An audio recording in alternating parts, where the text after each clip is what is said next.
Well, I feel like we're gonna get fancy for the season finale of Steins Gate. Ooh, we're still in Chaos Berry mode because it goes good with the green. I mean, no, we're in Chaos Berry mode because it is very chaotic, especially at the end of last episode. I'm gonna be real with y'all. I'm watching this a little bit early. I've not checked the comments for episode 22 or 23 yet, but I wanted to go ahead and watch this because I am doing the OVA next, and then we are taking a week off. I have something else that needs to be on the channel for January, and then we'll round out and I guess start February with the movie. Now, look, if y'all are wanting to debate the watch order, because people are like, oh, you gotta watch Steins Gate 0 before the OVA, before the movie, you gotta watch the movie before the... Look, y'all need to get on Discord. Get on there for $1. If you're on my Patreon right now, you can get on there already. And go talk in the Steins Gate channel or in the miscellaneous channel that's on there. Form a council in spoiler tag black boxes and discuss with the moderator, because the moderator gives me the watch order. They decide. And when I started this series, the moderator decided the watch order based on talking with others who'd watched Steins Gate in the miscellaneous channel. So there was a council decision on the watch order. So if you go take it up with them, I am going to do what the moderators tell me to do. I'm not going to listen to anybody's individual requests because the moderator chose the watch order based on a group consensus. So if you want to debate that, you got a week. So I'm probably gonna record the movie at the end of January. So you've got a week or so to go onto the Discord and debate with the mods in the miscellaneous channel or in spoiler tags, please, because I'm in the Discord a lot. I don't want to see people's spoilers. So just debate in spoiler tags, because I don't read what's under the spoiler tag unless I'm told I can, and debate it there. Because otherwise I'm going to watch in the order that the moderators give me, and that's just how it's going to be. So with that, I was told a couple of things in the Discord. I took a little break from the Discord, or I am taking a break. I'm in the process of taking a break because I understand everybody has gotten so excited we're near the end, but I still have an OVA to watch. I still have a movie to watch. I still potentially have Steins Gate 0 to watch.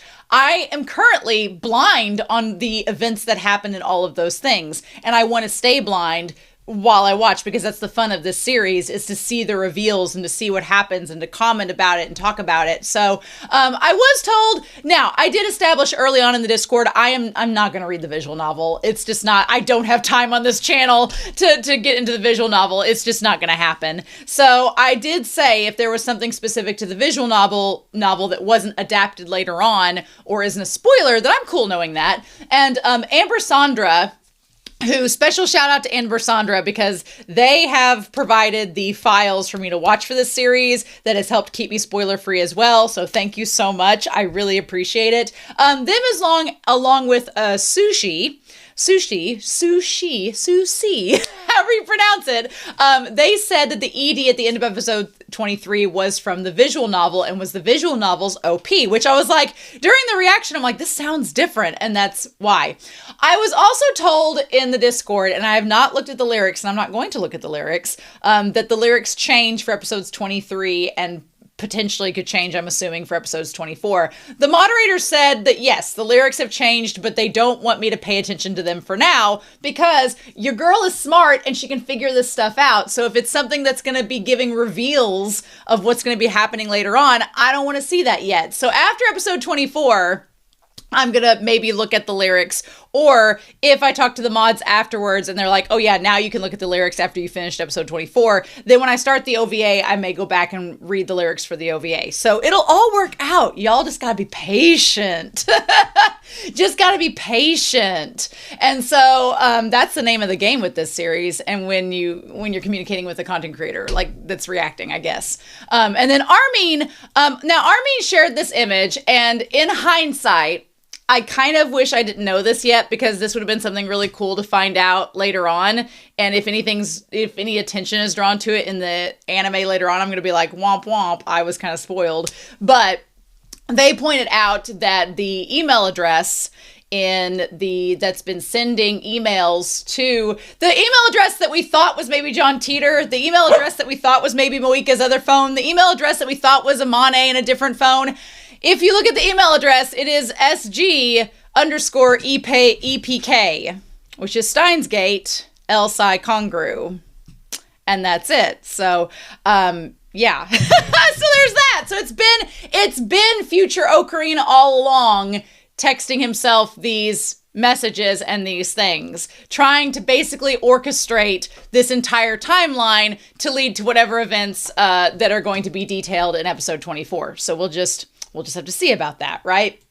But anyway, so I know it's so tempting. And if y'all want to talk in the comments about what happens in the actual episode, I would love to do that. I just don't want... The key to knowing, am I spoiling Romania, is to answer these two questions. If you ask, is this something Romania is going to discover later on in the series, then yes, it is a spoiler. 1000%. If it's something I'm going to discover later on in any of the adaptations, yes, it is a spoiler. Or two, is it something that can wait until the end to be explained? Does it need to be explained right now? And that second question is a little more subjective. You might ask a moderator about that, but I'm going to have the mods check the comments, and I just will heart and not respond or read any that cannot adhere to those guidelines, because I want to talk to people about the series, but I also want to experience Steins Gate for the first time and to have those reveals come naturally. I hate being spoiled. I hate hints and clues. Y'all, your girl can figure things out. Trust and believe. I hate spoilers and clues. I'm like, let me figure it out. I love mysteries. When you give spoilers, I'm like, it ruins it. So just know that. But anyway, so I watched the English dub for episode 23, which was really good. I liked the English dub for episode 23 a lot. Amane calling Ocarine uncle is so wild, but it's interesting seeing the different timeline. I almost brought Whiteboard Kun out, but I was like, nah, I'll save him because we'll probably use him in this episode.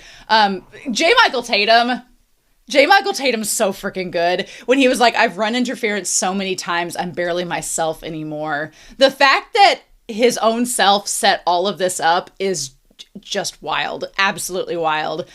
So reaching the Steins Gate world line, beyond the world line that you just went back to. At the beginning of the episode, I was like, so is Steins Gate's world line this world line beyond? Are we just starting another like loop and it's going to be an endless series of world lines that we're going to? But no, by the end of it, future Ocarina is like, no, the Steins Gate world line isn't real.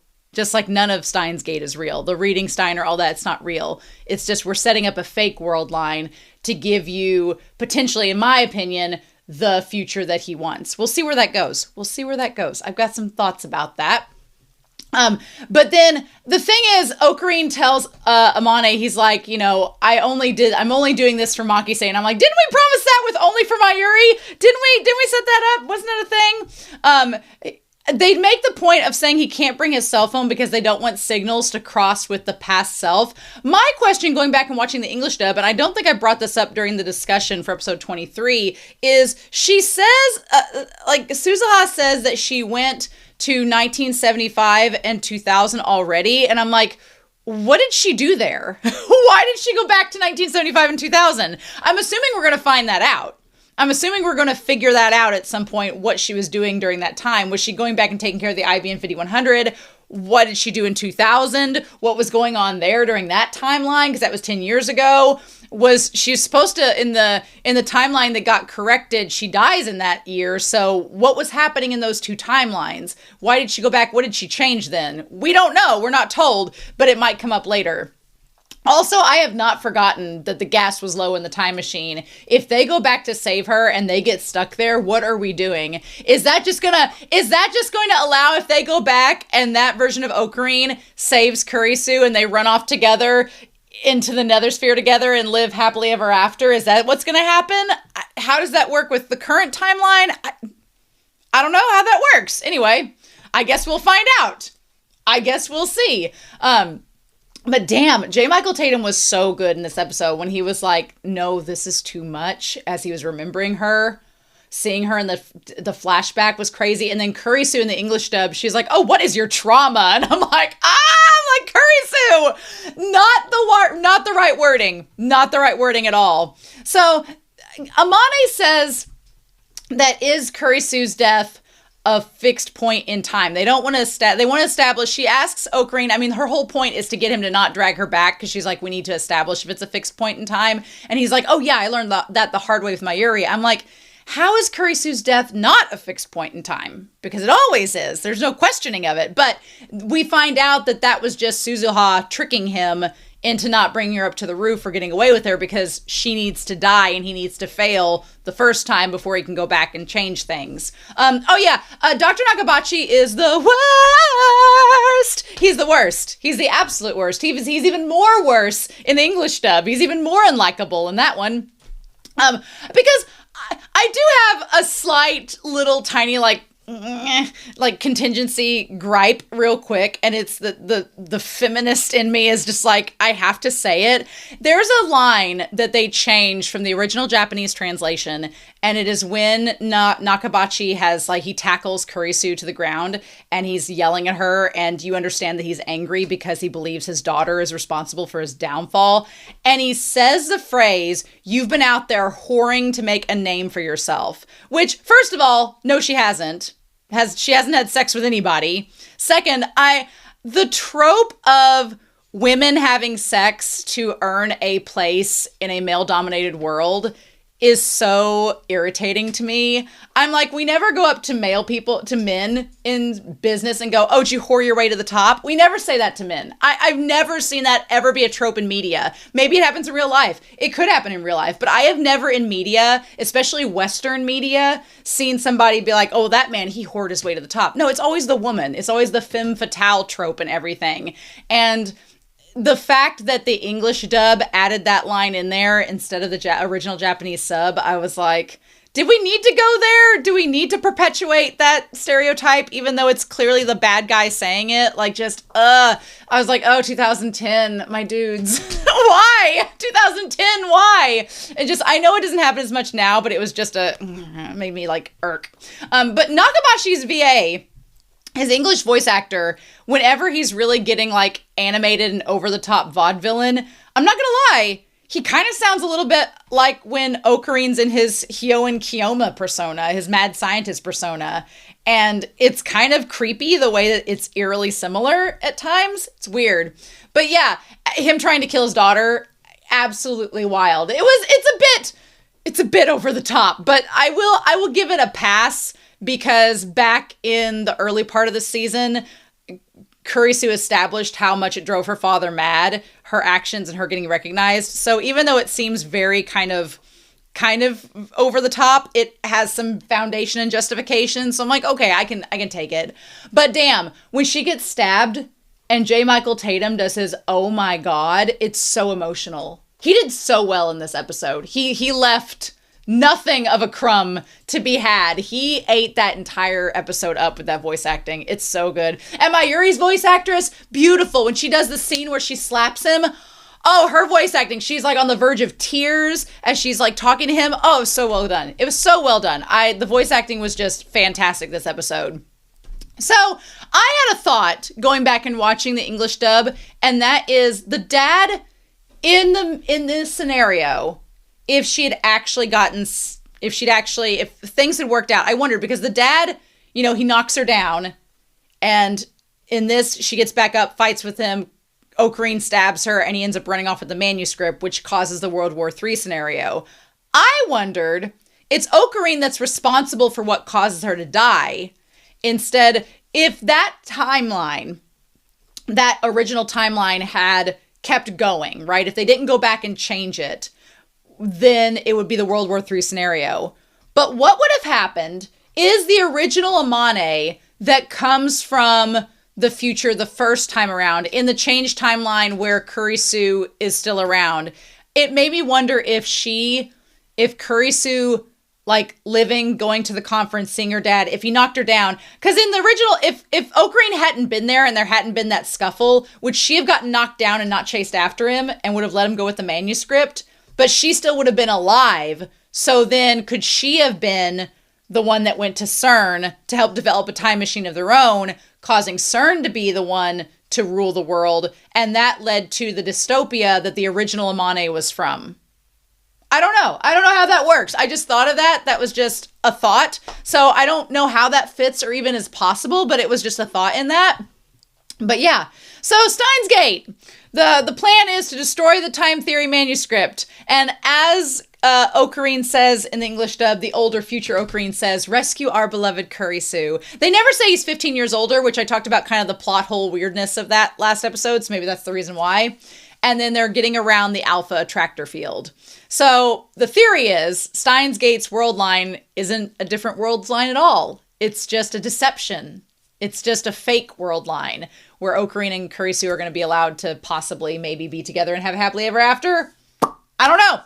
But yeah, I loved Ocarine saying, if Steins Gate decrees, deception is my gusto. This ship of fools is about to embark. So yeah. So it seems to be the case, but I guess we will find out. But yeah, like I said, I am going to watch next week the OVA because I've heard no contesting of that. And then it's technically episode 25 anyway. And then from there, I may take a couple weeks off while we figure out, do I watch the movie first? Do I watch Steins Gate Zero first? I don't know, y'all. I'm going to see it all anyway eventually. So I just want what is going to be the best option. And I thought it was all decided, but people are like, I don't know. So I'm like, I just want to know what to do. So if y'all are going to contest it, you literally got a week. You got a week to contest over on Discord in the black boxes and plead your case of which should it be. And then the mods will decide. And I'm going to watch all of it anyway. So at the end of the day, I will get to see all of it and we'll tie it all together and it will be okay. Right? So, in any case, I do really appreciate those of you that have commented about the episode. It has been so much fun to talk about these episodes, and we've had some really good discussions in the Discord about them. I just don't want to be spoiled. So, I've talked for almost 17 minutes. I got home from work, got ready. I'm like, no, we need to watch episode 24 right now because I cannot wait any longer. I need to know. I need to know answers. So, let's get them. Anyway, it's about to get wild, y'all, but we are going to start Steins Gate, episode 24. This is the season finale. How crazy! And we're going to do that here in 3, 2, 1, and El Psi Congru.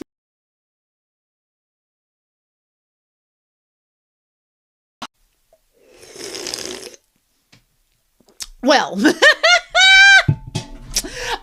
I was gonna bring out Whiteboard Coon, but I just don't really think we need to. I want to talk about this episode. I do have an article I'm going to pull up, and I'm going to have some screenshots from this episode as we talk through it. And there is an article on Wikipedia I want to pull up and talk through because it's an article that Kurisu and Ocarine talked through back when this kind of reminded me of it. And I was like, I kind of want to go and research him and bring it up. And so before starting this discussion, I did. And I was like, oh, with the ending of this episode, we kind of need to talk about it. So, but if I brought Whiteboard Coon up, I would just probably be, I don't know what I'd be writing on Whiteboard Coon except for the article that I'm going to tell you about. And I feel like when I bring it up here, it'll suffice to say, but I was actually pleasantly surprised by getting a happy ending to this series. I kept waiting. This series has conditioned me to like expect there to be this series has conditioned me to expect there to be a sad, bittersweet, or like tragic ending. It really has. And I'm like, oh, no, it's all gonna work out in the end? Oh, okay, cool. It makes me a little bit nervous / curious as to what the OVA movie in Steins Gate Zero is going to be about, because we kind of wrapped everything up. We kind of have the happy ending. So what else can we do? So I'm very curious. I don't know what we're getting with that, but I guess we'll find out. Anyway, we'll at least have the OVA next week. I'm like, maybe the OVA will be like an epilogue or a side story or something, or another world line. Who knows? It could be another world line, and what happens there? I don't know. We'll find out. But yeah, so we need to start looking at the screenshots here and going through this episode, and we're going to start that here in 3, 2, 1. We do a little bit of reconnaissance where we backtrack to see future Ocarine and what he's been doing, and basically telling our dear Ocarine to figure things out and go back and save Kurisu. We also establish that the time machine only has enough gas to go back into the past and come back to the future. So This should have been foreshadowing that Ocarina's like, so you can't go back to your own time. And Suzuha's like, well, I already knew that was going to happen. So conveniently, Suzuha's character completely wraps up in this, which on the one hand saves the day. Suzuha kind of becomes the MVP to come back and save the day, because if it wasn't for Suzuha, then Ocarina could not have gone back to save Kurisu and establish this time loop world line, like to establish a chain of events that leads it to all. The timeline, it is very satisfying to see the timeline complete itself. It is very satisfying to see everything complete itself and all come back. It's kind of like, I don't want future Steingate things to ruin this because I'm like, it's too perfect. It ends great. Why would we ruin this? I don't know. I don't know what to do with that. But it makes it is on the one hand really bittersweet and sad because Suzuha basically just exists to correct the timeline, which I guess if you look at it this way, Suzuha's like, I'm going to die a hero. I'm going to save my world line from going into World War III. But then the thing is, so one thing I was kind of confused about is I guess she essentially erases her own existence. Because they changed because she basically erased herself from her world line, the World War III world line, but she doesn't stop herself from being born. So she is born 7 years from now. She's born. We don't find out who the mom is. Maybe we'll learn one day. Maybe we'll find out. I kind of wish I hope the show eventually shows us who her mom is. I would like to know, even if it was a rando, even if it was just a random woman that Daru met online or met at the cafe or something, even if she was random and we had never met her before, I kind of want to see her mom before the end of the series. But if we're not shown her, then fine. It's okay. It won't be the end of the world, but I kind of want to know who she is. But anyway, the point is that she ends up getting born 7 years later, grows up, and I guess the version from World War III that grew up once she had come back and changed the world line, that version of her was no longer in existence. So, but the version now of her will be born and grow up. So there's that at least. So that's good. But it was kind of bittersweet and sad. I was like, because what's interesting is the version of Amane from the other world lines, even though she went back in the past and even though she changed things, still existed in those world lines and grew up and grew old and then died. But this Suzuha just cosmically disappeared into pixie dust, into time dust. I don't know. I don't know about the consistency of that. Here's the thing, and this is kind of the point. The whole series that has been based on this science and fundamental logic and astrophysics and everything like this, it's fascinating to me how we started out in this very scientific sci-fi show, and then by the last episode, it became a romance. It became an emotionally driven romance, and it all came down to emotion and was not so dependent upon logic, but upon physical emotions. And we'll talk about that because that has a factor in all this. But it's interesting to me because I got a little nitpicky with the series last episode because I'm like, oh, well, we're not getting into like the science anymore. It's not as sciencey. It's more like fictional and like it feels more romantic. And that's literally what happens in this episode, right? So it was definitely an emotionally charged episode more than one that would require Whiteboard-kun to break down things, right? At least Suzuha was like, I never intended to come back. So at least Suzuha made that choice that she was willing to go back and change the future to save everyone. Ocarina's just out here to save either Mayuri or Kurisu. Screw everybody else. But Suzuha's like, I'll be a hero. I'll pull one for the team. You know, I'll take one for the team. I do want to point out this chain link fence as Mayuri is standing in front of it is pristine. Every other time we have been next to this damn chain link fence, it has been warped and twisted and distorted and tore up. Here it's perfect. Like everything is fine. And I don't know if that's supposed to be a foreshadowing of things to come, but she's like, changing the world line here will change the future, so I won't need to go back. That itself was foreshadowing she was going to disappear. To me, it was maybe the old Amane didn't get to disappear into pixie time dust because she didn't change the future, and so she failed, and that's why she was stuck in the past. Maybe that's the case. That would, I guess, make sense with that logic.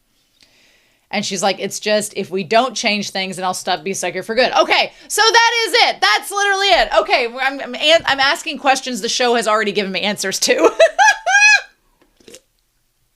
That's why the old Amane stuck around, because they didn't change the future in the way that they were supposed to. Here, she gets to go into Pixie Duck's time heaven because of that. Living a life of regret.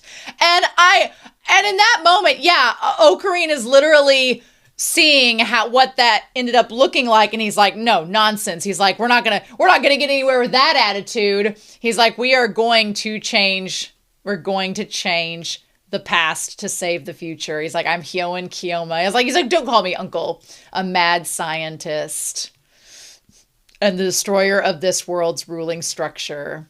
He did! Honestly, our boy ended up doing it. He ended up getting it to where CERN and the world doesn't get a time machine. Now, Kurisu ends up being alive, and she's the mother of time machines. So, will it get created in the future, or will Kiyoma be like, hey, let's not. Let's not make a time machine. Because that was my one thing. Because Kurisu, she is all about research and being a scientist and discovering things and her ambition. And is Ocarina going to have to tell her at some point, hey, if you make this time machine, it's going to mess a bunch of stuff up. So maybe we don't do that. And is she going to be okay with that? I don't know. I don't know what that's going to end up looking like. I don't know. It's like, you don't want to like stifle someone's ambition, but at the same time, you don't want to create another issue like we did with Mayuri and her. So the main thing he was worried about, regardless of what the future brings, which we'll talk about at the end of this episode, the main thing that he talks about is just the idea of not failing and going back and saving her. And I liked this exchange where they smiled at each other. It was really sweet. I thought that was really cute. I liked that a lot. So yeah. And so he declares that he's gonna go back. The time has come. And then here we go into the OP. The one thing that's interesting about all of this is the concept of some of the motifs that we got surrounding like Mayuri back in the past, where she was like billions of years into the past chasing him, and Kurisu being like the event horizon voice and everything. We don't really go back to that, and those kind of motifs are sort of left behind, which is fine. It's just interesting that we don't refer back to them anymore, but oh well. So, okay, we got this beginning part here where things were like really fast, and I wanted to go back with you all and kind of go through it. So there's the dishes that Kurisu had done, and then Future Gadget Laboratory, Daru's dating sims and all of his stuff at his computer, the toilet with all the magazines, dear God, y'all need to clean up, the taser next to the bananas. We don't have the phone microwave anymore, so no gel nanas, but the taser. He's like, I put it around here somewhere. So this episode, we got very quickly, and it's achievement point. So, mission accomplished, right? Mission accomplished. So then we had the magazine and the squirt gun that he used to like hold up Moeka. We got that. We got the noodles and the cup and everything. Achievement point. We got the little mail carrier, the TV that was creepy from the beginning. What was that other thing? Oh, the vacuum, the gadgets. Yep, achievement point. I think that's really cool, getting all that. And then the little magnet, the time has come, which is the frog. That's funny. But then you shambled to the lab because you forgot something. Also, I just want to point out the 2 Dr. Peppers in the fridge. The 2 Dr. Peppers, one for Ocarina and one for Kurisu. The drink of true intellectuals. I love that all came full circle. That was really clever. Nicely done. Yep. So they're like, we can't leave the time machine up there for too long. Yeah, I'm glad that she at least thinks that, because that is a fair point. If somebody discovered that, it would not be good. So then there's the thinking man statue, and he's looking for something. It's about to fall. And he's like, where is it? And then he looks over.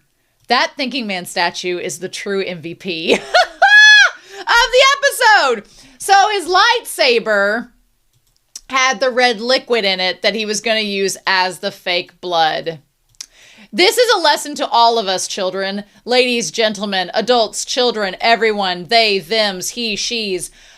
The lesson is, if you're going to use fake blood, you better damn check that thing to make sure it's legit before arriving at your destination and having to stab yourself. So, we'll talk about that, but truly a madman. Truly a madman, driven mad by the love of his Christina. There's something very gothic and romantic about this episode that I actually adore. There's something so gothic and romantic, and I was just floored by it. I kept thinking it was going to be a joke. I kept waiting for the punchline. I kept waiting for him, like, when he got stabbed, I was like, oh, did he find a ketchup bag or a paint bag in like that utility closet where things fell out of and he just shoved it in his shirt real quick? Is that what it is? Or was he trying to pull the wool over the dad's eyes? Or did he find a ketchup bag like we thought in there? Like, I kept waiting for the joke, being like, and then there was no joke. He legit got stabbed in the stomach, which apparently y'all can get stabbed in the stomach and live. And be able to go back in a time machine, have time to do that, and then arrive at the hospital. I guess the time particles help sustain your life until you get that. Kids, don't try this at home. Don't do that. But yeah, what a madman. There was something really gothic to this episode, and I kind of enjoyed it a lot. But anyway, so he plots this all out. The established past will remain unchanged. So the thing is to fake Kurisu's death. We just think we're going to use the lightsaber, and then the lightsaber does not end up working. So we have to resort. I do appreciate the symbolism of the lightsaber is representative of this sci-fi fantasy like conclusion, when in the reality, the answer is very simple. He has to make a choice to sacrifice himself to save Kurisu. The crazy thing is, when he tries to sacrifice himself to save Mayuri, the timeline is like, the arbitrator, the alpha, the beta world line arbitrator attraction field is like, no, that's not going to work. We're not going to let you do that. But here, because he didn't know Kurisu that well, or she didn't know him rather, because that was the case, she didn't stop him from getting stabbed like Mayuri stopped him from getting hit by the car. So there is something to this that we're going to talk about here very shortly. But I like the idea that the fictional sci-fi solution is not what ends up panning out in the end. It's the realistic choice to sacrifice yourself for someone else. Which, to be fair to Ocarine, he tried to do that episodes ago, and the timeline wouldn't let him do it. So it's not for his lack of trying. He has tried to do these things. So yeah, and Ocarine's like, it's all going to work out. It's all going to be great. Just you wait and see. And this part right here, where Mayuri is talking about remembering Kurisu, that part is still a little crazy to me, that Mayuri happens to remember everything, and Daru's like, does she have the reading Steiner too? And Ocarine establishes the reading Steiner's not real. It's all fake. It was all made up to begin with. And I'm like, that kind of establishes it. They're just, him having the fever as a kid was just something that added in with the delusion. But yeah, she just happens to have all these memories of the previous world lines in this moment.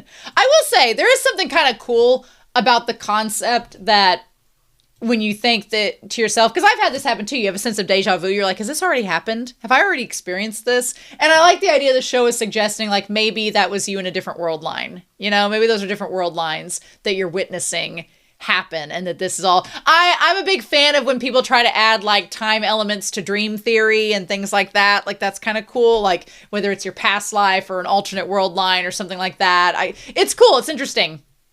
But I like how it connects here, where he's like, Kurisu did everything she could to save Mayuri, and then he says it's because of Kurisu that Mayuri know that we're here now. I do love that. I love the concept that saving Kurisu is not just something that Ocarine wants to do for himself. He's also doing it because she worked together with everyone to try to save Mayuri and to try to help him. He's like, I would have freaked out, gone crazy, lost my shit long ago if Kurisu hadn't been there to keep me in check. And so he's like, now it's only fair that I do that to save her now. And I'm like, yes. So it's great. I love that shot of the two of them together. So, and then Mayuri's like, do you like Kurisu? The answer is yes. He loves her, but he tries to like pass it off as three different things. He's like, well, no, she's my assistant and my dear friend and someone I deeply care about. And she's like, okay. Mayuri's like, say no more. I won't be the third wheel. It's super cute. And Daru's like, you definitely have to save her no matter what. Or Mayuri says that. For Mayuri to say that you definitely have to save her when Kurisu said that about Mayuri to him, I'm like, he's been here before. And so then Daru does ask about his wife, and of course Amane's like, no, I don't want to not exist before we even save the world yet, so let's not go through that. I don't honestly know. Either the options are either it's Moeka and then she just has a different name, or it's Mayuri, or it's Nai, but I think it's obviously just like a different woman and we just haven't met her yet, which is fine. Maybe we'll meet her in the movie or Steins Gate Zero or the OVA. I doubt it's gonna be the OVA, but we'll see. And so they go back. I like Mayuri just waves at the time machine like it's the most normal thing in the world. She's like, bye, time machine. Go save the future. So we go back to July 28th. We have a game plan. Just you wait.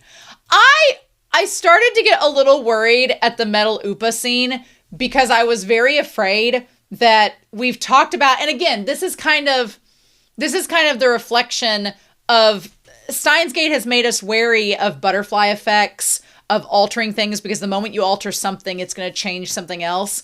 And so I feel like the one thing that kind of makes it interesting is that Ocarina has taken his knowledge of butterfly effects and he uses it to be like, okay, well, we know the Metal Upa ends up in the... Here's my thing. I didn't talk about this in the last episode because I knew that they were going back to change things and I wanted to wait and see if this came up. So I'm like, I'm going to wait and see what they say about this because I was a little confused. But back in episode 23, I was wondering, how did the Metal Upa... how did it affect the manuscript getting to Russia? And what had happened was he picked up the Metal Upa in the envelope with the manuscript. It somehow set some sensor off or did something where the manuscript didn't end up burning up in an accident on the plane. I don't know how that happened, whatever, but it ended up saving the manuscript and that's how he got it into Russia and it caused World War III. So Ocarina's like, just for some insurance, I want to change the Metal Upa, get here first, grab the Metal Upa before Mayuri gets it, and make sure that that's not the one that ends up in the envelope. Now, that's all well and good, but it is kind of weird to see Ocarina seeming to control the butterfly effect. I'm like, wasn't the point of the series that you can't control butterfly effects? But we need a happy ending, so we're going to let it happen. But I do appreciate the explanation that Kurisu found the Metal Upa at the staircase. That makes sense. Back from episode 1, I was like, well, where'd the Metal Upa go? How did it get there? Because that's what ended up happening. I'm like, okay. All right. So, honestly, now that I'm thinking about it, and I should have probably established this back in the intro, you had World War III Suzuha is because Kurisu died and her dad got away with the manuscript. In the timeline, they changed it to where Kurisu and her dad didn't meet. So the dad did not get the manuscript because the conference didn't happen. The dad didn't get the manuscript because Amane crashed there. And she was from a timeline where CERN and Kurisu worked together to create the time machine and it created dystopia. And in that timeline, Kurisu had not met Ocarina, so that's what ended up happening there. Got it. Now we've circumvented both of those doomsday timelines where Kurisu and Ocarina have been allowed to meet, the manuscript's gone, and the dad doesn't end up killing her. So happy endings for everybody! But it's crazy to think of Ocarina like manipulating butterfly effects. It's crazy. But yeah, so that's exactly what he ends up doing. And instead they end up getting a green Upa, which, you know what? The green Upa doesn't change too much, but I do like the idea of it's green like the gel nanas. It's the same color as the gel people from the past. Like, specifically it being the green color seems intentional. And speaking of gel nanas, I've got my banana and green combo on. Seems fitting. But yeah, so they end up doing all that, and he runs into Kurisu.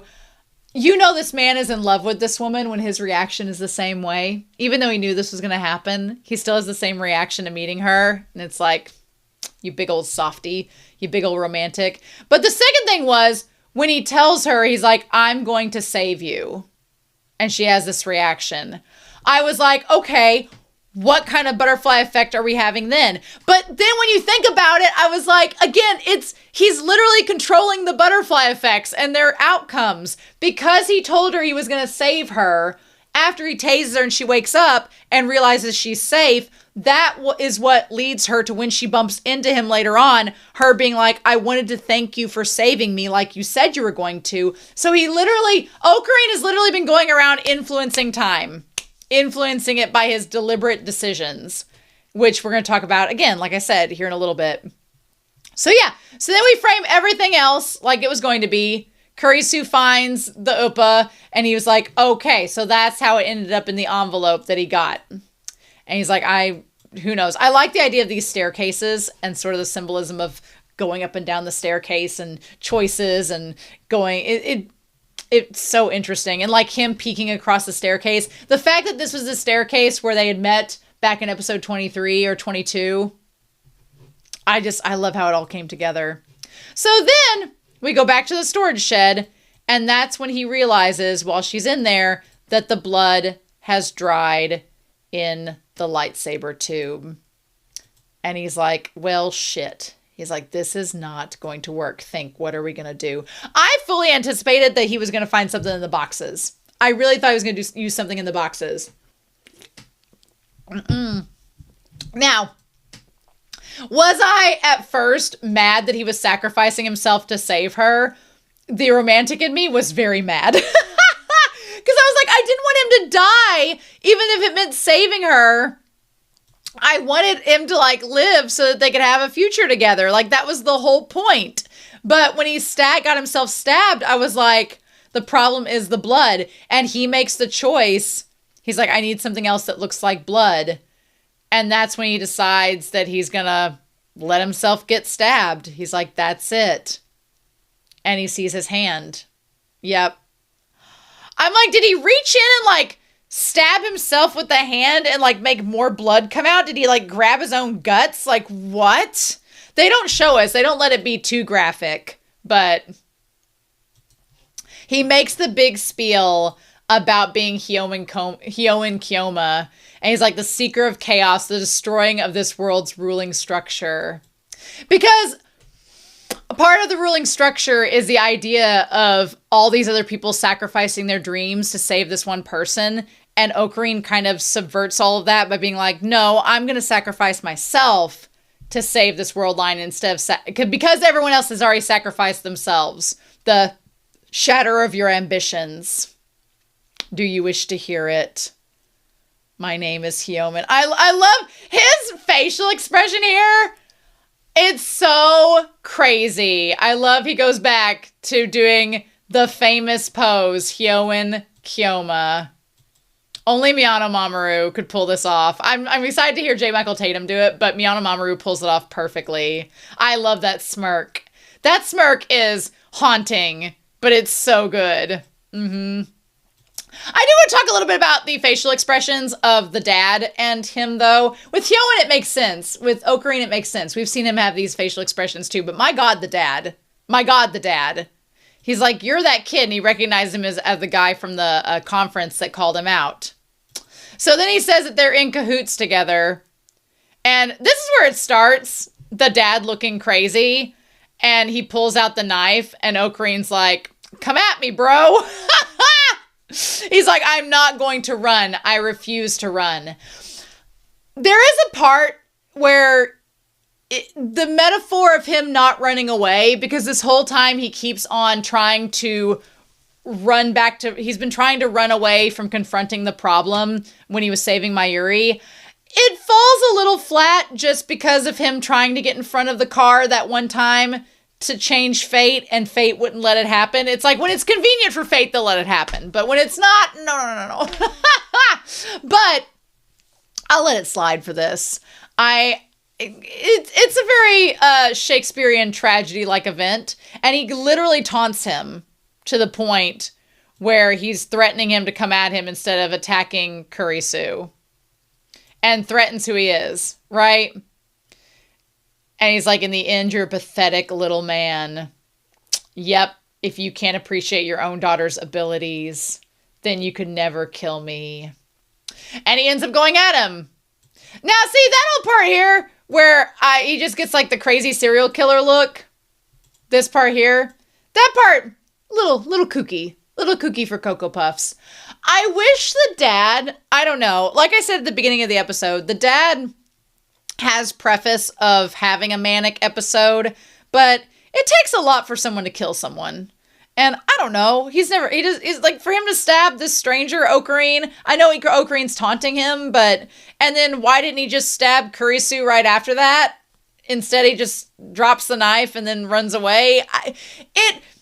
It's fine. I don't mean to critique. I really like the ending of this episode. I really like this episode altogether. But there is a few moments in this knife scene where they made it really, really over the top. Like, really dramatic. Like, it's giving me Death Note vibes in the best way. But I was like, okay, like that shot? The fudge? What? The dad is so over the top serial killer that the thing is, I feel like Kurisu undersold it the entire series. Because she talks that one time about driving her dad mad, but then she's randomly on the phone with her mom and him like, but mom, I wanted to see that. I was like, no, if your dad, did you not know he was capable of this madness? And if not, what girl? I wish we'd had a little bit more development with him, but I get that he needed to be the surprise in episode 23 that, oh, that was her dad all along. I get we had to have that surprise. So then Ocarine loses a shit ton of blood. Not enough to humanly live through that I feel. Somebody's going to push up their glasses and go, actually, you can lose. We're going to prevent that actually. We're going to prevent that actually by being like, how much blood can you lose and still live? On average, I'm not doing the AI overview. Screw AI. Let's go to Healthline. We're going to go to an actual source, mother trucker. So it says losing 50% of your blood in your body may be fatal, but minor blood loss doesn't pose any lasting risk to your health. You can generally lose about 14% of your blood in your body without any major side effects, though you could feel dizzy or lightheaded. Depending on your age, general health, there could be complications. It said 15 to 30%, you could start feeling nausea and mild effects if you lose 15 to 30%. It increases your heart and respiratory rates. Your urine output and blood pressure will be decreased. You could feel anxious and uneasy. Well, yes. You would pass out between 30 to 40% of blood loss. I don't know. I guess it says you'd have to lose about 50% of your blood to die. And your heart would shut down. Okay. So there's that. Okay. So I guess he didn't lose 50% of his blood, but that's still quite a lot of blood loss. That's quite a lot. But yeah, he let himself get stabbed. I thought it was a joke. I was like, no way. But he really did. And then, like, I don't know, some of the dad expressions were going a little overboard for me. It was just a lot. It was a lot. And I was like, I felt like the dad going to Cuckoo Crazy Town was taking me out of the moment of realizing that Ocarine had just let himself get stabbed by this man, which was wild. And I think we could have done without some of the severe dad face expressions, maybe a little bit. And then Ocarine takes the knife and holds it back to him and threatens to kill him, which Kurisu doesn't stop. By the way, last time Kurisu stopped and jumped out of the way and got in the way of the knife. Here, she's like, nah, just go ahead and kill him. Maybe that's the butterfly effect. But yeah, both of them just look insane. Like, both of them look crazy. And then, yeah, that part there, it was just so wild. I don't hate it. I don't dislike it. It's effective. I don't have a feeling for it. I'm kind of undecided about how I feel about the over-the-top eye and facial animations. It felt almost Bungo Stray Dogs, but not quite from Bungo. And when I say Bungo Stray Dogs, I mean the fishbowl eyes. It almost felt like that, but not quite. I don't have a true feeling for it. This part makes sense, though. He's been stabbed in the gut. He has every right to feel that way and have that expression. And then the other guy, the dad, just runs away. But yeah, so there's the blood dripping, but it's not enough blood to make a scene. And so he pulls out. Again, that shot, that expression, I feel like we've seen that expression before in an earlier episode. I feel like that was in an earlier episode, that shot of him. Maybe. And he's like, I told you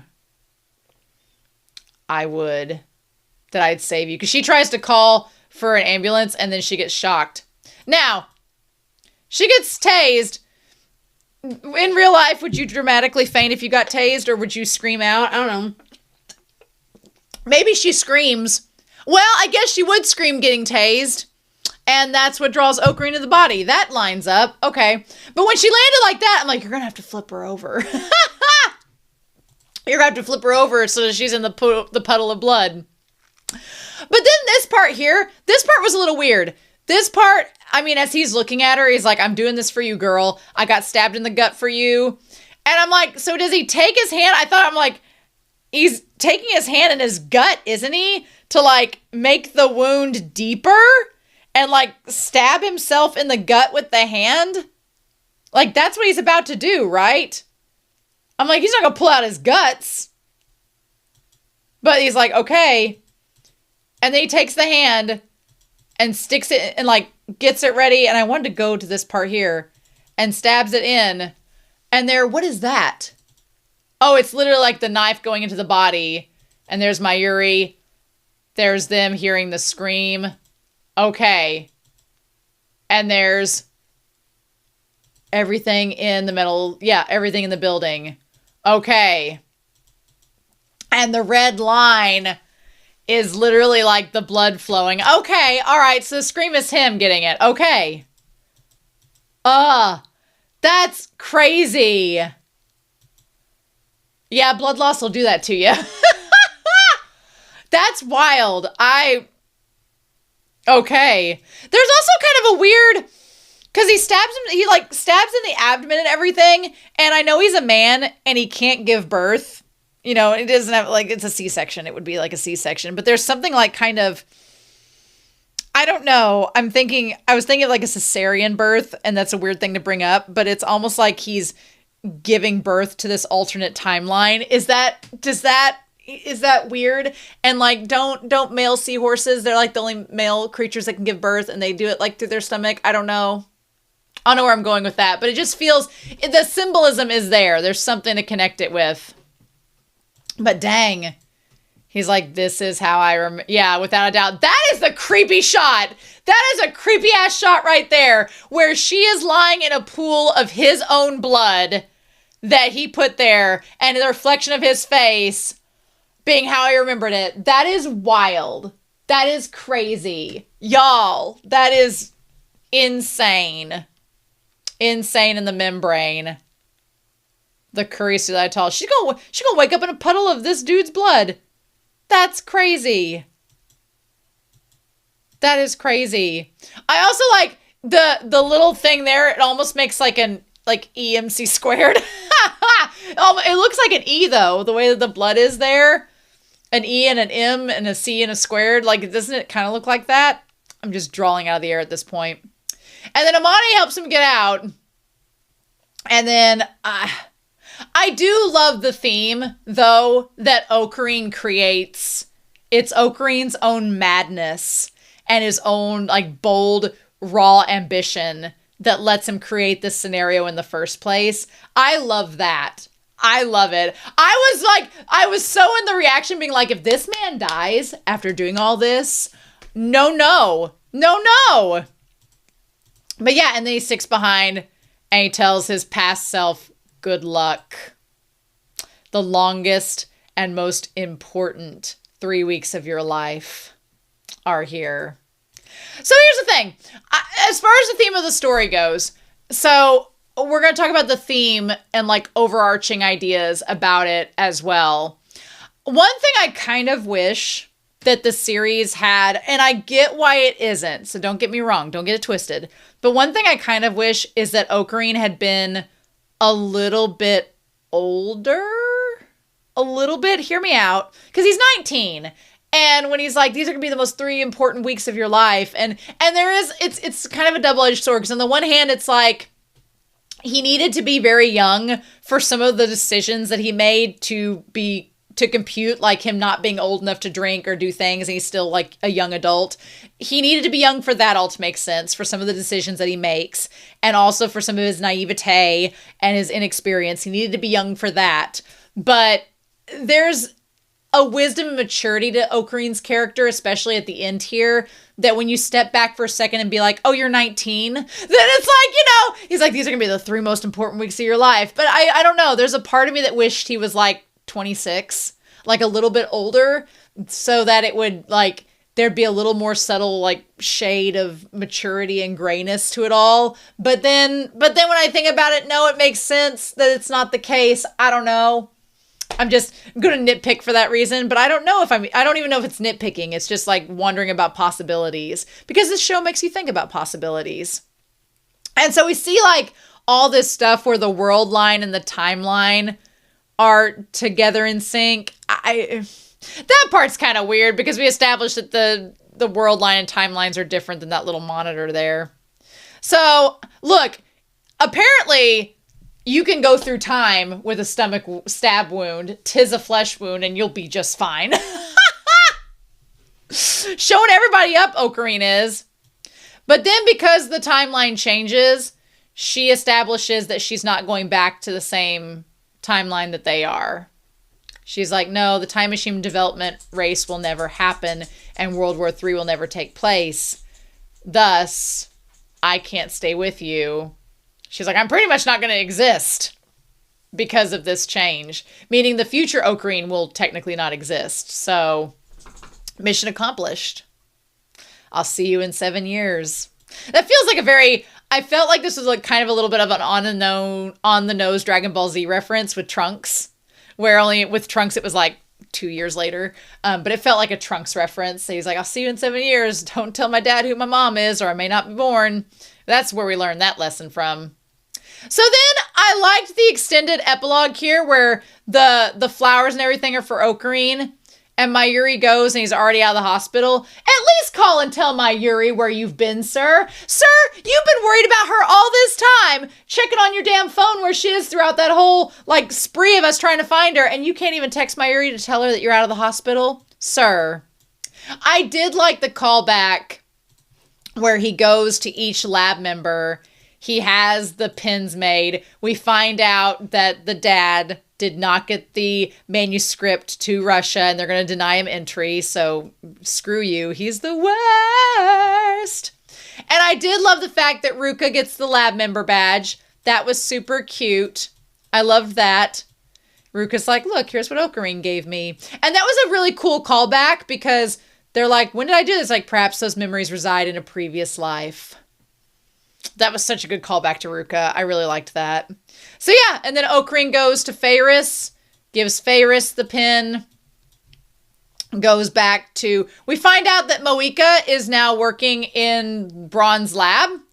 I mean, Daru may have a chance to talk with her now that she's working there as a part-time worker. Daru may have a chance to actually have a conversation with her. Maybe she'll end up being Suzuha's mom. I don't know. But interesting. The new part-timer as today. Now, here's the thing. Maybe Ocarine was a secret wingman all along. What if Moika ends up being Suzuha's mom? What if when he gave her the lab member pin, he's like, you're welcome up to the lab anytime. What if that's where she meets Daru? Because in this world line, he hadn't met her yet. What if that's how he meets her, and that's how they end up hooking up, and she ends up being Suzuha's mom? That could be. That could very well be. We'll see. But yeah. So then from there, Mayuri, of course, introduced herself. I do like this idea that, one, it's so wild to me that the two people that killed Mayuri in other timelines are right in front of her. You have Nai, who's there, who pushed Mayuri into a train, and then you have Moika, who ended up shooting her, and they're just shaking hands being friends. I do love the concept of Moika getting a second chance, getting to work in the TV store, and for Ocarine to like say you're welcome to the lab and to give her a place of belonging, because that was the thing. She didn't have a place of belonging, and Ocarine's like, well, here you go. You're a lab member now. You can come hang out with us. I love that. So then, yeah, they go back up to the lab, and I love that face that for Ocarine to be so forgiving and to realize that this is a different Moika and all of that, just, like I said, for him being 19 and to have matured this much over the course of 3 weeks. But then again, he relived them Groundhog's Day style for how long? It's so good. I love it. I love it so much. So yeah, I liked the red moon that we had here. I was like, okay, new moon, new world line. What are we going to do with this Steins Gate world line? And so then they have the lab member pins. And I'm sorry, lucky number 8, where Ocarine puts it in the little box. And he's like, the fact that he's making it, the fact that Ocarine made the pins, and Suzuha is going to get number 8 when she's born, and she's going to end up with that pin, just like in the world line. And she's like, what do M, K, and A stand for? Well, K is for Kurisu, A is for Amane, and then, Ocarine, Suzuha, Mayuri is for Mayuri, right? Right? Isn't that right? Or Sheena. Oh. He's like, beats me. He put one in a box. Yep, lab member 008 will be up here 7 years from now. Was the M always there? I want to go back to that. Because it's their last names, right? I want to go back to that. Because there's Ocarine, and then there is Hashida. There's Sheena for Mayuri. There is Kiryu, which is Moika. There is Ruka, Faris. A is for Amane Suzuha. And then there's M, which is Makise Kurisu. Okay, right. Yes. Okay, yes. So Makise, Amane, and then she asked what the other one was, right? Yeah. She asked who M, K, and A stand for. Well, she just met Kuryu, didn't she? She just met her. Okay. So, yeah. And then I love that they have the pins on. That's so cute. And then when he was like talking about never seeing her again, I was like, come on, you can't do that. And then they just happened to cross paths. Because at first I was like, don't you dare give us a world line. Because when he was talking about her being in America working on another project or something, I was like, even though that would make sense, and even though it means she's still alive, I'm like, he loves her. He's risked his life to save her. What good would it be for them never to see each other again, or for him to ever reach out to her? Like, the Time Machine manuscript's gone. You've saved the world. Like, come on. I was expecting them to run off like Batman Rising style and end up like in a cafe together at the end. This works. This works too. This works very well indeed. And then she recognizes him and remembers who he is. And she's like, you're the man that saved me. And she's like, I wanted to thank you for saving me. And I love the idea of the people just continuing on their day, continuing to move around. Like, that's so good. I love it. Everybody just walking around. And then it's his turn to be like, oh, well. And time just seems to stop. He's like, it's me. What is she doing here? He's like, oh, you want me to protect her? Well, talk about an indulgent order. Well, you can be smooth when you want to be, Ocarine. You can be real smooth when you want to be. But no matter. If that's its choice, L-Psi Congru. Here's the thing about the email address. When it was like the SG underscore EPK, all of the subtitles have had L-Psi Congru as EPC. And I know that's a very obvious leap of being like, oh, Kongru spelled with a K instead of a C. And I think somebody back in the earlier episodes even said that the subtitles were wrong, but my brain just did not connect with that at the time for it. But anyway, and she's like, what are you doing? And then her and him have this moment. And they're just standing where the satellite originally crashed. They're out in the streets where the satellite originally crashed. In the episode 1, the streets were all barren and there was nobody there. So we saw those same exact shots of the streets without people the first time around. And now we see them with people and the satellite's gone. Oh, I love it. Yes. Okay. Bring it on back around. Welcome, assistant of mine. Makise Kurisu. No, Christina. I love it. No one knows what the future holds. And in his hand, I love that he looks back at the hand that dove in to get the blood, and there's the pin. That's so brilliant. I love it. That's precisely why, just as this reunion demonstrates, the possibilities are infinite. I love this. They're such a couple. Freaking power couple. I love it. This is the choice of Steins Gate. Oh, y'all. I didn't know that I needed this romance in my freaking life. I did not even know it. So that must be the OVA. We're not going to look into that. We're not going to see that. We're not going to do that. Okay, before we dive into the talk that I'm about to do about this Wikipedia article, this is Editing Romania. And before we dive into this, I just wanted to give a quick, I was editing the video and I was going through screenshots and I'm like, there are some points that I did not talk about from this episode that I can't wait till next week. And I know if I don't mention it now, people in the comments are going to be like, how did you miss this symbolism? How did you miss these shots? So I don't think I talked about these, so I want to go over them very quickly before we go into that article. So this is Editing Romania, just tying this all in. One is that literally when Ocarin's looking at his hand, it's the hand of fate, literally saving the world and saving the future. I mean, the symbolism is right there. It's really obvious.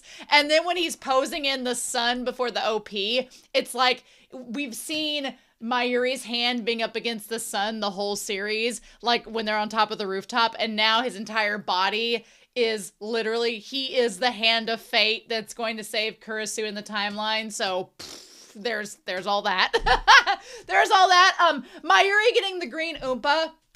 When I went back and was editing, Ocarine asks, he's like, is that rare? And she's like, well, no, but it sure is cute, which is such an on the nose reference to them talking about how, you know, we've been chasing this super rare, super like hyper analytical sci-fi quest of conquering time throughout this series, when in the end it was all about the people we met along the way. It's the friends we met along the way that was the journey, right? It was all about, we don't need to find these big arching hypothetical theoretical like things in life to find meaning in them. It's really just the people that we know, the people we've met, the communication we've dealt between them. And that's been obvious throughout the entire series. So I haven't talked much about it because it's so obvious. It's like, it's not about, you know, being successful as a time theoretical physicist or whatever. It's about having friends.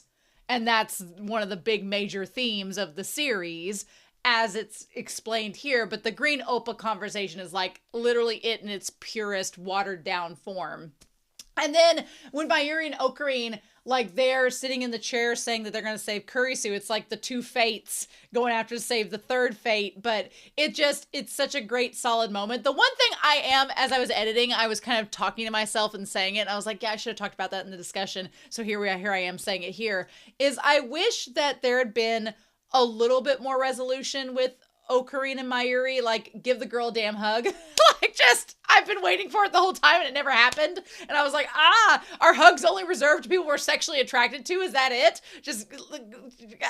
But the thing is, Mayuri knows that he cares, but she also knows that he cares about Kurisu, and Mayuri's a practical saint. So I just did want to put that out there that I would have liked a little bit more between them, but it's fine. The whole scene of them, when they held hands together and decided to save the world, I'm like, well, that's nice. I like that. And then Ocarene's poses are all callbacks to episode 1. The one pose is exactly like the one that was on the thumbnail for episode 1. I don't think I'll use it as the pose for this one because it's just not, the lighting and the animation of it wasn't as quality as it was for episode 1, but I'll probably use the scene with Ocarene and Kurisu because it's so iconic and it's the happy ending. I guess I'm just wary for a few reasons before we dive into the article. I'll just say that I'm a little wary because I was expecting a much sadder, more dramatic kind of sci-fi ending, and this one's so low-key and romantic, and which I'm a sucker for romance, so I was like, okay, I'll take this,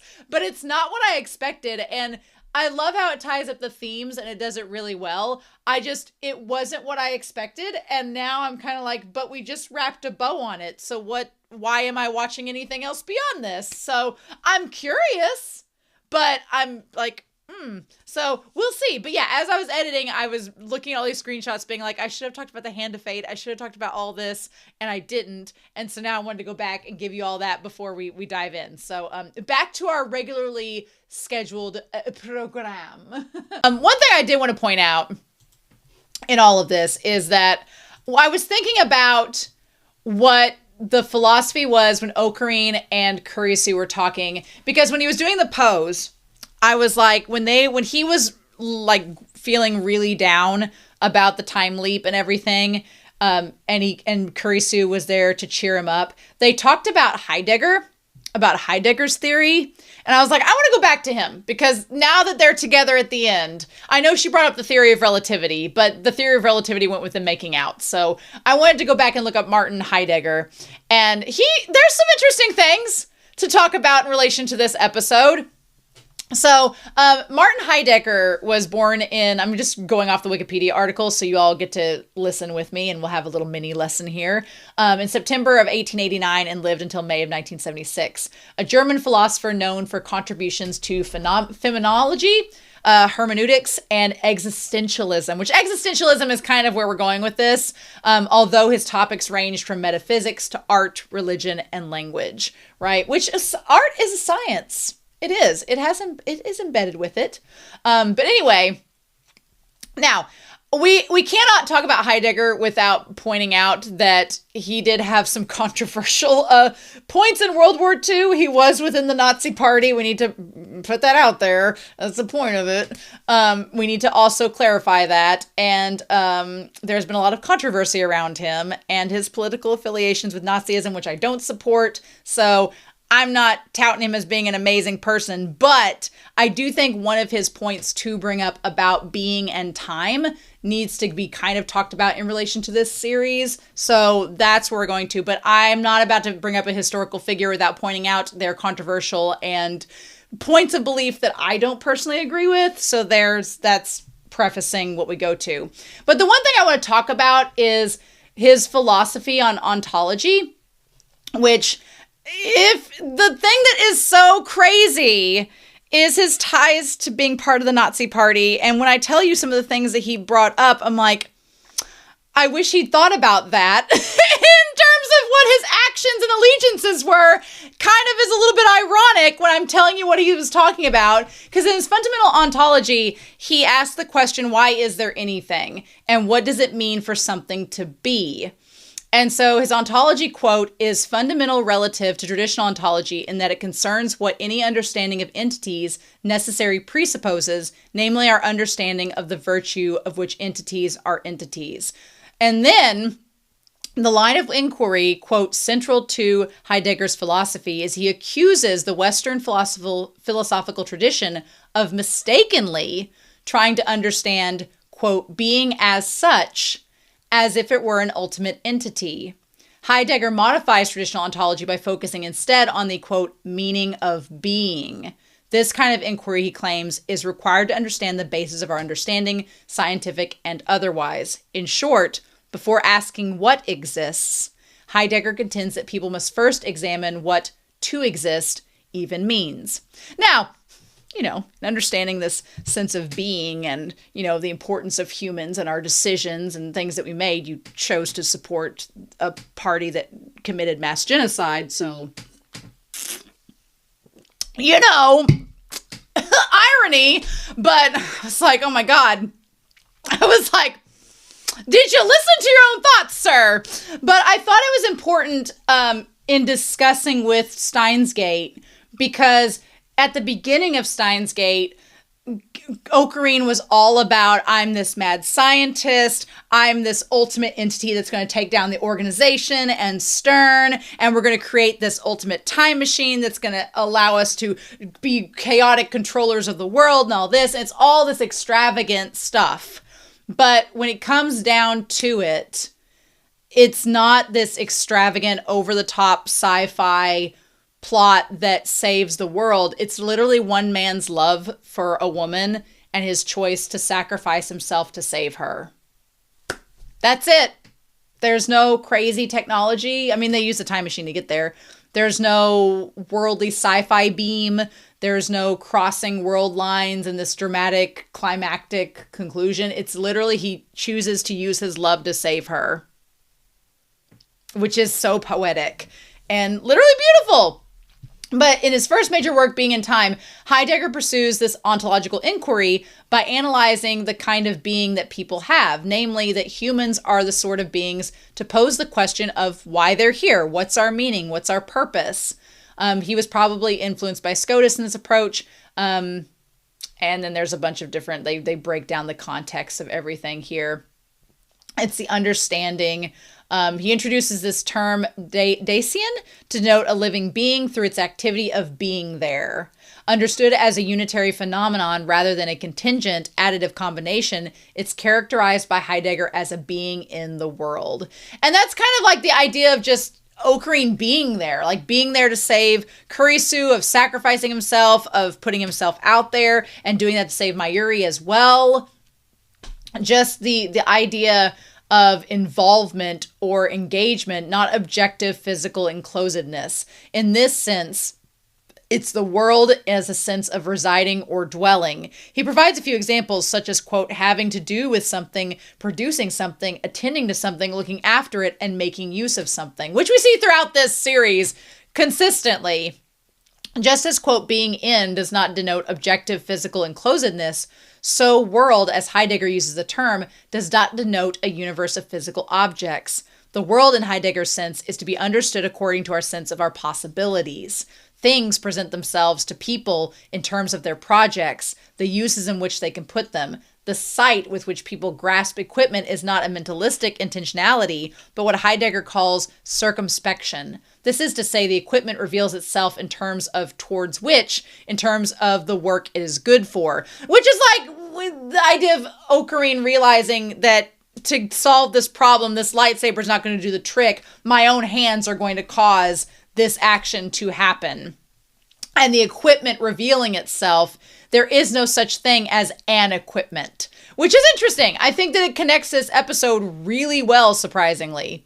So there's a whole lot going on here, but I really liked Heidegger presents three primary structural features of being in the world: understanding, attunement, and discourse. He calls them existentials or existentiatalia to distinguish their ontological status as distinct from the categories of metaphysics. So understanding is our fundamental ability to be someone, to do things and get around in the world. It is the basic know-how in which terms of Dacian goes about pursuing the usually humdrum tasks that make up daily life. Heidegger argues this mode of understanding is more fundamental than theoretical understanding. So how we get around in the world, how we do things, and Ocarine kind of establishes that throughout this series, but especially in this last episode. Attunement is our way of finding ourselves thrust into the world. It can be translated as disposition or effectiveness. This misleading suggests a private mental state. There is no perfect equivalent, so there's a word in German that he says, I will say it wrong, but I will try. It's like Befindlichkeit. What needs To be conveyed, however, is, quote, being found in a situation where things and opinions already matter. I guess what would be interesting is if you broke down the 3-act structure of this series by giving them each one of these structural features. So you could have understanding in Act 1 where they're discussing the time machine being made and how Ocarina is doing things and how he's getting on with everyone, and that leads to Mayuri. Because he's like, in terms of getting to know people, what ends up happening is they end up changing the fundamental structure of the world. Then you have attunement where he's trying to change everything with its effectiveness. And that leads to the final structural point, which is discourse. The, quote, articulation of the world into a recognizable, communicable pattern of meaning. Implicated in both understanding and attunement, the world is opened up by moods and grasped by understanding, which gets organized by discourse.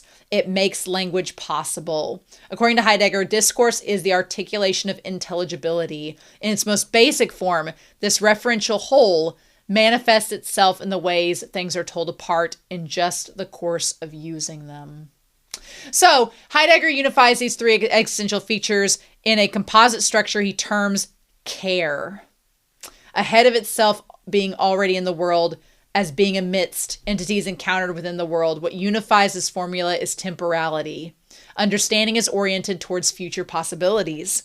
Attunement is shaped by the past, and discourse discloses the present in those terms. That in itself, I'm like, that understanding is oriented towards the future possibilities. Act 1, they're building a time machine to gather into future possibilities. Literally. Act 2, attunement is shaped by the past. He literally has to go back to the past and undo all of the demails. That's literally attunement. And then discourse discloses the present in those terms. You literally went back to the past to change the present and then thus change the future.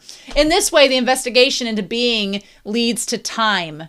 Much of Division 2 of Being and Time is devoted to a more fundamental reinterpretation of the findings of Dacian's temporality. So, yeah, and then there's this whole talk about Das Man, which is talking about always, already, or a priori, a social being. This idea of being oneself, which I think could tie into Ocarine. So, by others, we do not mean anyone else but me. They are rather those from whom, for the most part, one does not distinguish oneself, those among whom is one too. According to philosopher Hubert Dreyfus, part of Heidegger's aim is to show that, contrary to Husserl, individuals do not generate an intersubjective world from their separate activities. Rather, these activities presuppose the disclosure of one shared world.